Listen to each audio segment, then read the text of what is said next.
Hi everyone, welcome to Hangzhou. If this is your first time visiting Hangzhou, Lingyin Temple is definitely one of your must-see destinations. That's so, what exactly is there to see, and how should you visit Lingyin Temple? Follow me, I'll cover everything in this video. Let's take a look at how to tour Lingyin Temple. Today we came here by car. It's April in Hangzhou, and there's a light drizzle in the air.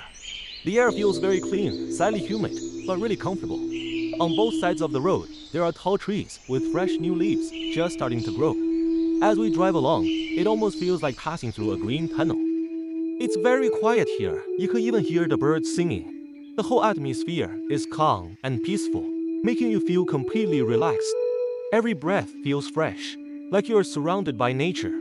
It's the kind of place where you naturally slow down and enjoy the moment.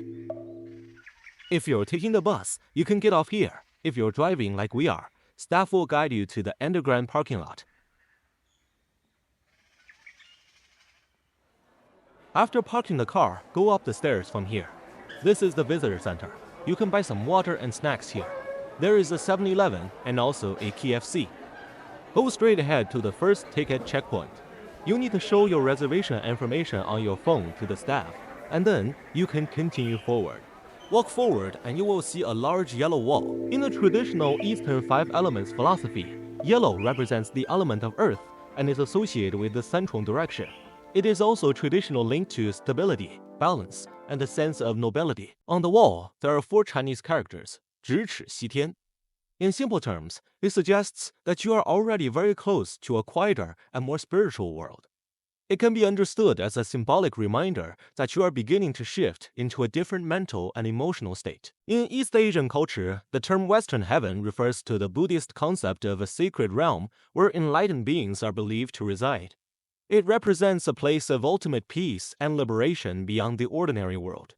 From here, you will reach the automated access gate. If we look up, we can see Lingyin Temple. This is the entrance gate. Here, you need to present your passport and go through facial recognition before entering. Now, I will explain how to make a reservation. You need to download an app called Alipay. Its Chinese name is Zifubao. Open the app, then type Hangzhou Lingyin in the search bar. Hangz, HOULINGYIN. Then select the first search result, which is written in simplified Chinese as Hangzhou Lingyin Si. After that, tap on Ticket Reservation. After completing the previous step, you can proceed to the next one, where you select a date. Please note that reservations can only be made up to 1 week in advance, which is very important. Each day is divided into 2 time slots. The earliest entry in the morning starts at 7:30. In the afternoon, it is generally not recommended to visit after 4:30 p.m. Then select this option. Enter your English name and passport number and click Book Now. That's it. The whole reservation process is complete. After booking the ticket, go to your profile to check whether the reservation was successful. Tap the Chinese option, 我的订单, and you will be able to see your e-ticket there. After entering, just walk straight ahead. The first major attraction is Feilai Peak. You can think of Feilai Peak as an open-air Buddhist stone carving museum built into a natural mountain landscape. Instead of being displayed in a single building, the Buddha statues are scattered across the rocks and cliffs throughout the mountain. Walking here feels like exploring a natural maze of history, art, and nature combined. The first Buddha statue is called the Yellow Jambala. In East Asian culture, the god of wealth is widely worshipped and very popular. He is believed to be the deity in charge of wealth and money. If you would like to experience it, you can try this. Place your palms together, close your eyes, and silently repeat the mantra Om Jambala Jalendroy Swaha in your mind. This is a traditional cultural practice, symbolizing a wish for blessings and prosperity. Let me demonstrate it for you. Place your palms together, close your eyes, and silently repeat the mantra in your mind. Bala Bala Bala Swaha. The name Feilai Peak literally means a mountain that flew from the sky. Buddhism was introduced to East Asia from India. According to legend, an Indian monk came to Kuantang, the ancient name for Hangzhou.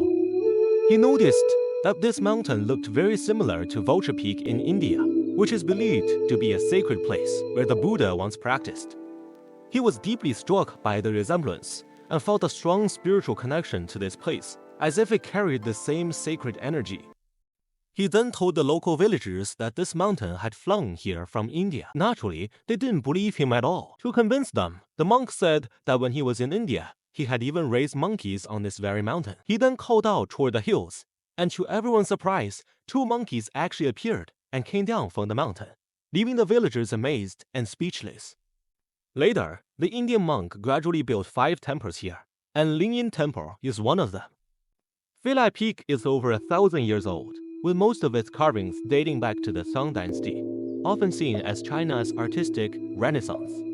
It is one of the most important Buddhist art sites in southern China and holds great significance in Chinese art history. In East Asian culture, tradition and historical continuity are highly valued, much like carefully documented provenance in art auctions. Its artistic roots go even further back to the Wei, Jin, and Northern and Southern dynasties, a period of major transition in China, roughly comparable to the fall of the Western Roman Empire in Europe and the earlier Asuka period in Japan. After Buddhism was introduced to China, the Buddha statues became localized, taking on distinctly Chinese facial features. After visiting Philae Peak, we return to the main path and continue walking forward. After passing 2 pavilions, we arrive at the entrance of Lingyin Temple, which is the side gate. Visitors are required to line up here before entering. Once inside, each visitor is usually given 3 incense sticks. In East Asian culture, the 3 incense sticks carry multiple meanings, such as heaven, earth, and humanity, or symbolizing the past, present, and future. Across different East Asian traditions, the number 3 holds various cultural interpretations and spiritual significance. At the incense burner, we light 3 incense sticks. It's important not to blow out the flame with your mouth. Instead, gently fan it out with your hand. At the incense burner, we light 3 incense sticks. It's important not to blow out the flame with your mouth. Instead, gently fan it out with your hand until the fire naturally fades. When the smoke begins to rise straight upward, it is considered a sign that the incense is properly lit. At that moment, hold the 3 incense sticks together, raise them above your head with both ends, and slowly bring them down to the level of your forehead in a respectful and mindful gesture. Then, keep them at your brow and close your eyes. In East Asian tradition, the right side is often considered more respectful and auspicious, and rituals are typically performed in a clockwise direction, starting from the right. Lingyin Temple has been destroyed and rebuilt more than 10 times throughout history. The current complex is built along the natural slope of the mountain, with a symmetrical north-south central axis layout. Most of the halls on the left and right are arranged in balance, creating a strong sense of order, similar in principle to the gardens of the Luward.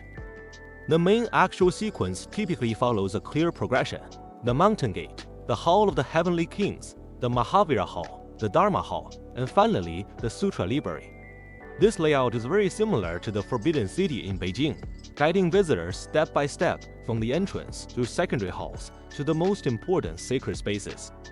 As you move deeper along the axis, you gradually experience a shift in scale between human beings and architecture, which creates a sense of human smallness and the mystery of religion and the unknown future, much like the beam of light inside the Pantheon. By the way, the Pantheon in Rome dates back to 128 AD, during the reign of Emperor Hadrian. The Lingyin Temple you see today largely reflects restorations completed around 1910 during Japan's Meiji period. Just 2 years later, the Titanic would sink in 1912. There are many more temples on the mountain waiting for you to explore on your own, each with its own history, stories, and hidden details that reveal themselves as you walk deeper into the site. At the very end of the visit, there is the 500 Arhats Hall. What makes it especially interesting is that all 500 Arhat statues are different, each with unique expressions, postures, and personalities. After Buddhism was introduced to China, it gradually became localized. According to tradition, many of these figures were influenced by the appearance of donors and local devotees at the time, which is why the statues often reflect facial features that resemble ancient Chinese people. Visitors often enjoy walking through the hall to find an Arhat that looks most like themselves. It becomes an interactive experience, both cultural and reflective, where people carefully observe each figure and compare it with their own personality or mood, who are also welcome to explore and see which Arhat feels the most similar to you. Alright, that's the full route of Lingyin Temple. If you're coming to Hangzhou, I really think it's worth a visit. Follow me for more. I'll show you Hangzhou from a local's point of view. And if you have any questions about traveling in Hangzhou, feel free to ask anytime. Bye bye. 该音频由AI生成。